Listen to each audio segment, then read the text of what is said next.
Universities have gotten into healthcare in many eastern states and are buying everything such as hospitals, urgent care, doctors, specialty clinics. Yeah. Yeah, it's been going on a long time. Soon there will be pharmacies.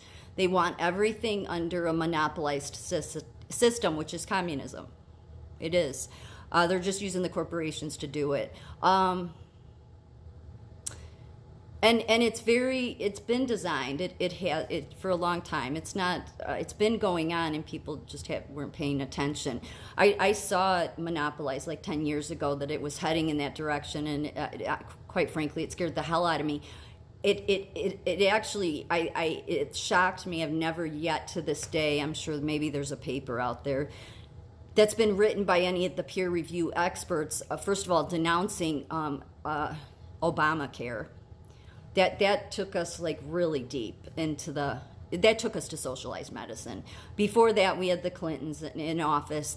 That's when the universal health care stuff started being talked about.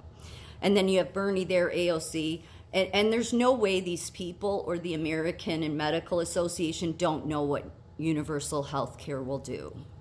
The most recent is Venezuela. They were tricked into it. Really, they were. They get their hospital and medical staff to think, yeah, that's what we need. Then we'll have a good system. Yeah, so we have a socialized medical system right now. And if you look at it how it was 20 years ago, before they all got on, it was better. We had plenty of staff. Obamacare cut nursing staff. It did. But you will not read any peer-reviewed paper in healthcare that ever says anything bad, not really, about Obamacare, because it's their baby. If the nursing profession at the top wanted to stand with their nurses, because all the nurses have been complaining for years about staff, then those unions and nursing organizations should be demanding the repeal of Obamacare, because that's when we didn't used to have cut staff. We have a big medical and nursing profession that likes to make it seem like, no, we've always had a shortage of nursing. No, we didn't, because I remember when we had plenty of nurses. We used to have a list that you could, I'm sure older nurses would remember this too. You had a list of PRN nurses that you could call in any time of the day. Now, if a nurse gets sick and you're screwed if you can't get anybody to call in. If you have a death in the family, you may have to stay till the end of your shift, honestly. At many places it's like that. Not all, but many. And that's where it will go. It'll get worse because we're just in socialized medicine. But there's a simple way to look at this. In every town you go to, there's a Burger King and a McDonald's, usually, or Taco Bell, McDonald's, across the street from each other, right? And because they're across the street from each other and they're different companies, they're forced to have to compete to bring people in, right? So they're going to have the best grills. They're going to have the best drinks. They're going to have the best burgers, the best fries, the best customer service, the best staff, the quickest staff, so they're going to make sure they have enough of it. All of that because they're competing with each other. So now then take that to healthcare.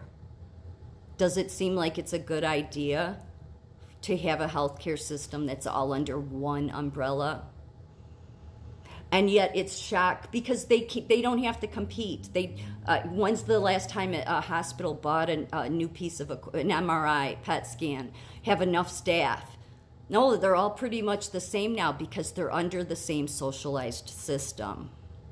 That's why when these nursing professions or these politicians call for one payer, I'm like, you guys you're so dirty. You're doing people dirty. There's no way you don't know. Just look up the pictures of Venezuela. You wouldn't want to work in those hospitals or even be seen there. The cleanliness is horrible. There's no supplies that we have now. All of that is because of Obamacare. And then that's when the monopolization started.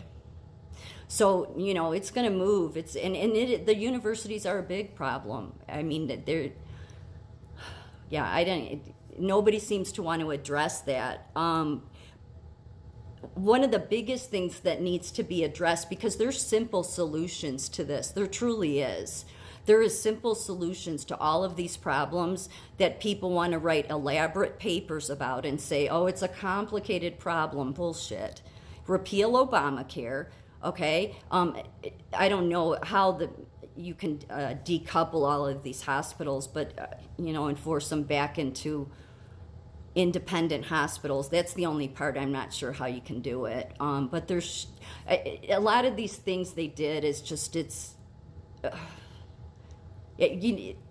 the associations of medicine and nursing are really the arms of the government, but yet they're not a government entity. But they make sure that they're the wing of the government to say, tell your healthcare workers this, make your peer-reviewed say this. So you'll never really see many peer-reviewed articles where it's saying repeal Obamacare. You'll never see any peer-reviewed articles that stand against open borders. You'll never see any peer-reviewed articles that stand up for the right things or demand that hospitals not be allowed to monopolize. All of a sudden now, in the last few months, there's articles being written about should the hospitals monopolize? Well, it's a little too late now. It's not too late to speak up, but you need to speak up loudly, and you need to stop listening to what you think are experts, because American Nurses Association doesn't stand for nurses, which is why they blocked me, because I do stand for nurses. Even if nurses think that I'm just a troublemaker, not saying they do, I'm just saying that in this current system we live in, it's easier to just be like, I won't go with her because the system will not like me. That I don't want to be associated, right? But the fact is that you'll just be screwed over later. You just start delaying the inevitable. You need to speak up and stop reading peer-reviewed papers at this point. They're all just government generated. There's no way that these higher educated people are that stupid that they don't know what a monopolized healthcare system does. It's forcing universal healthcare on the people. That's what's so sickening about it. Because they haven't, since the Clinton years, been able to legislate universal healthcare in, because thank God we've had enough people that know that will destroy society. They haven't been able to legislate it in, so they're trying to force it. So the medical and nursing professions at the top, they're not standing with their doctor. They're not standing for anybody. Because if they truly cared about healthcare, there's simple solutions to this. There should be no monopolizing of anything at this point. And we should have people on the Hill that should be defunding CDC public health, or CDC Health and Human Services, so that public health is defunded. And you have to wonder why they don't do that. I think it's because they want you to trust these institutions again, and I think that's too much to ask for. I really do. Because this has been going on a long time, and so I just saw another comment in the same one where you replied that said Rand Paul has kept Fauci's feet to the fire. He has, but here's the thing: Fauci is just one part of the problem. It's HHS, it's CDC, and that all goes to your hospital and nursing associations. So is anybody there on the Hill really addressing it? No. And I don't think they want to, because I think there's some people that think, no, we must have these agencies in place, or the American people, we won't have order. Well, no, I think if you keep them in place, you won't have order. I think you'll have a failed country. I do, because they're entities that weren't in the Constitution. So even though, Rand Paul goes after Fauci, okay, first of all, nothing happens to him. Second of all, what they all should be doing, I mean, I know the Democrats won't. They stand against everything that would be in support of the American people and patient advocacy. They're just not about human beings, period. They're on the Hill on the Democrat side. And many of the Republicans, you could say that for too. But all of the Republicans should be, calling for defunding Health and Human Services, CDC. I mean, they all know that CDC was tied to Epstein. If you expect people that you're going to somehow change the name, bring different people in, no. You know what the FBI's done this over the years? They weren't always the FBI. They were like the Bureau of Investigation at one time. So when they come under fire, they just change their name, but they still have the same deadbeats that are running the place. That's the same thing that will happen with health. You need to just defund all these, and let's see. I would guarantee that we would have better health outcomes without all of these agencies and associations.